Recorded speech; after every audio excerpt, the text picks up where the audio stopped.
Hi folks, welcome back to the Scottish Railway Maniac channel. This is a video that I have been wanting to do since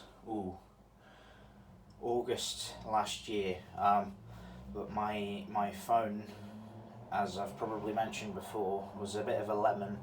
Let me shut the window quickly so I haven't got all the traffic noise.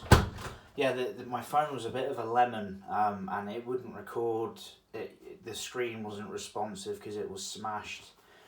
And I tried to get some files off it the other day, funnily enough, and the battery actually almost caught fire, so I had to dispose of it, you know. Hopefully I can get the rest of the files off it at some point, but never mind.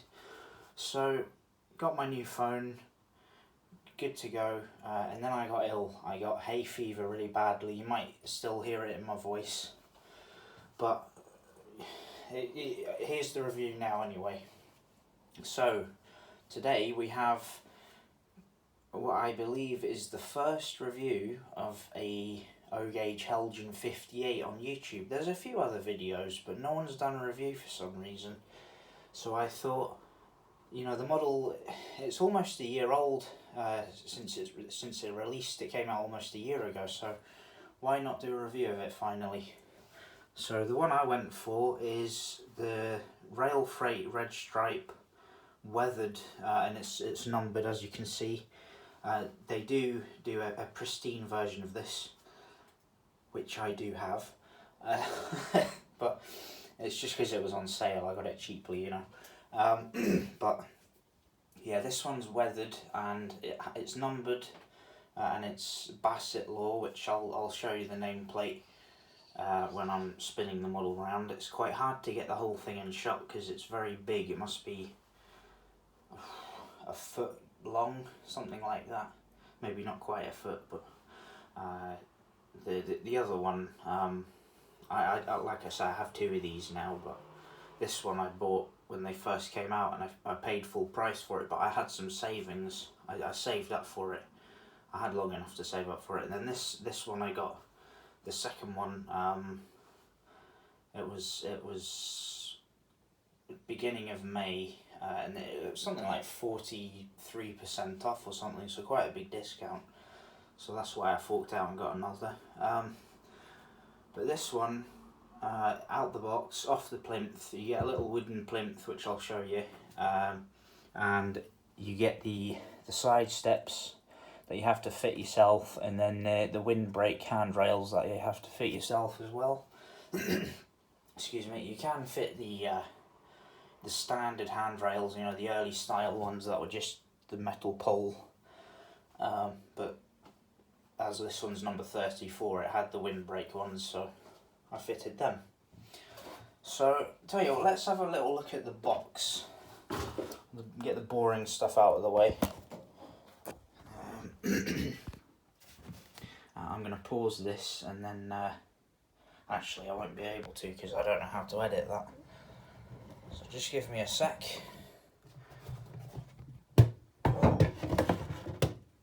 Right. So here's the box. Quite a big box. You can see the wooden plinth that's screwed onto it. You have to unscrew it, which is a nightmare if you don't have a screwdriver.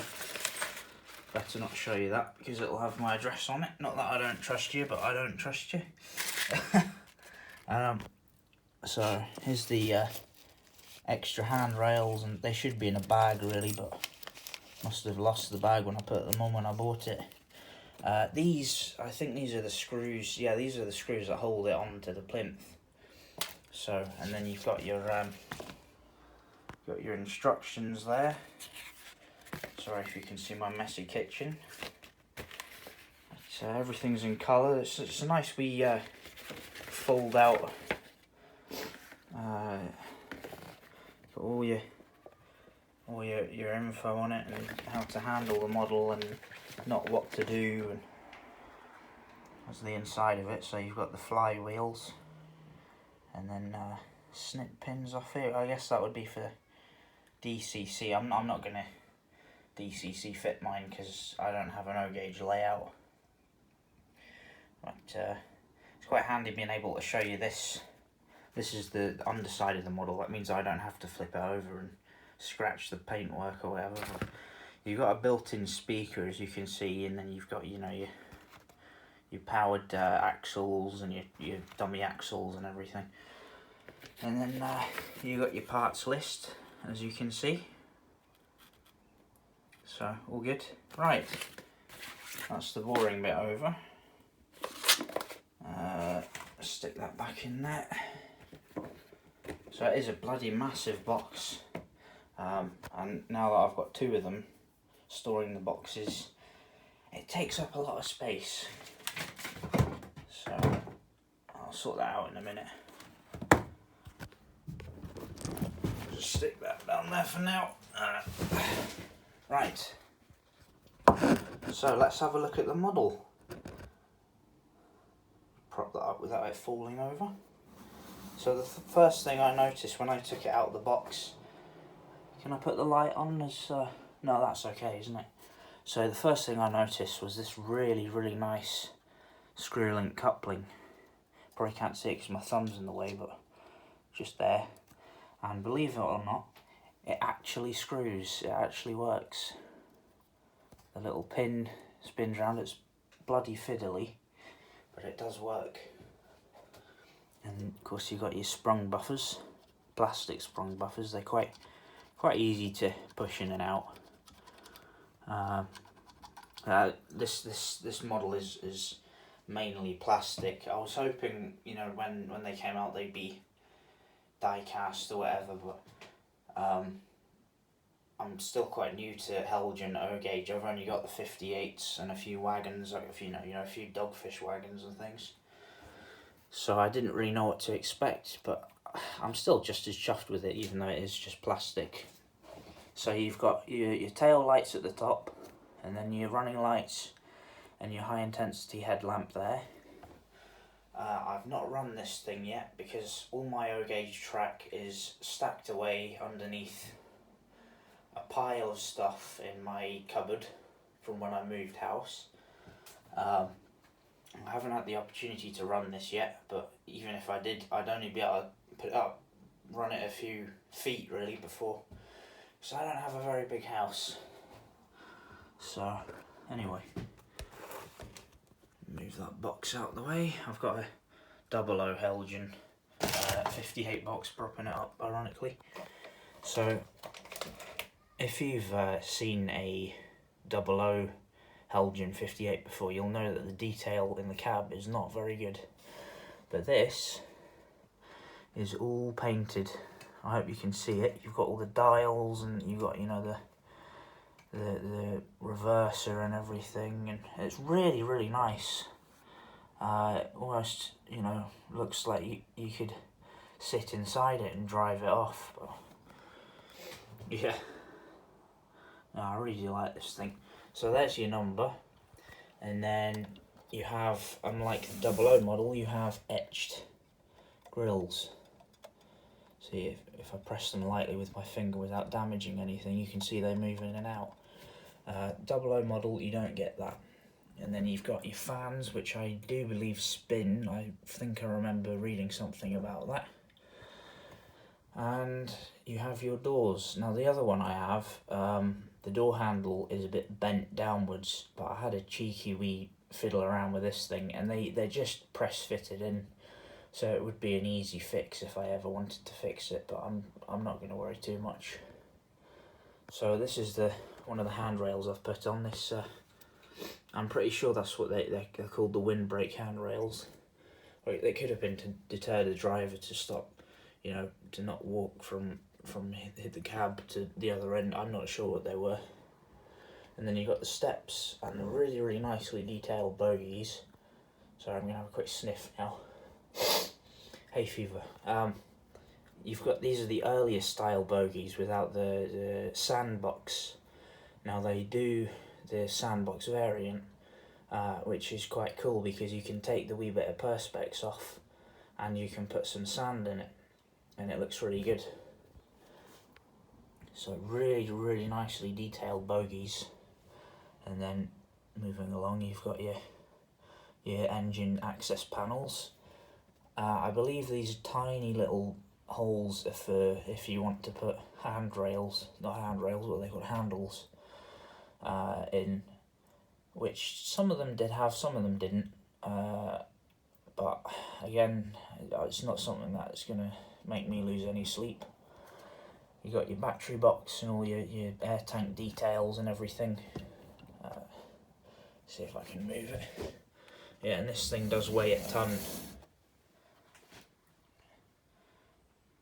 So some really, really nice detail on this thing. And then this is cab end 2. And as promised, there's your nameplate. It'll be nice to get a etched one to stick over the top, but I'm a little bit terrified of putting glue anywhere near this thing because how expensive it is. But so this is your cab end 2. Just matches the other end really. Got your jumper cables and everything, and your earlier style overhead electric warning. Got really nicely separately fitted windscreen wipers, really nice.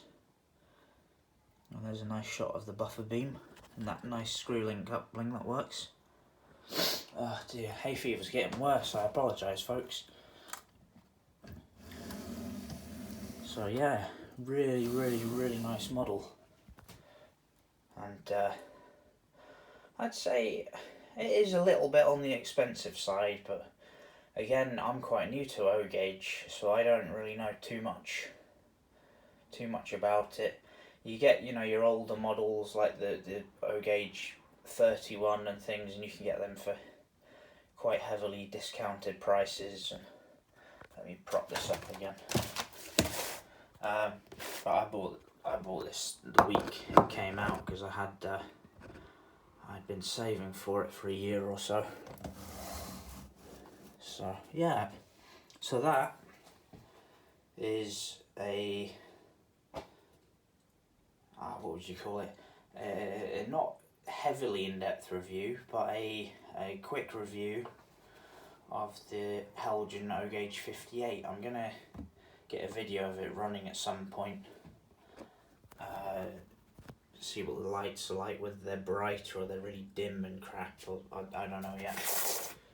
But as I say, really, really impressed with this, and oh, stuff falling down. Really impressed with this, and really glad there's finally a model ready to run in O gauge. I do have a. Let me open the window again. It's too hot in here now. I do have a kit built O gauge one, and it's.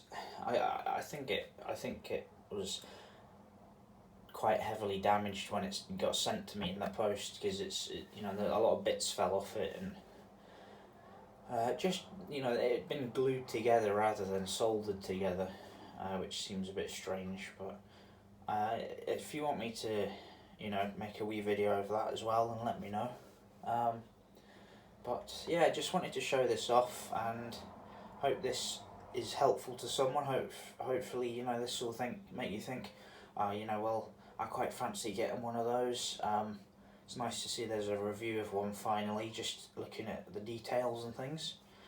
So I hope I've been informative. Again, it's not been that in-depth, but I'm not the best reviewer on the planet, I must admit. But yeah, anyway, so thanks for watching, and hope to catch you again soon, and stay tuned for a running video of this in the next few months or weeks, hopefully. Okay, catch you again then. Take care now.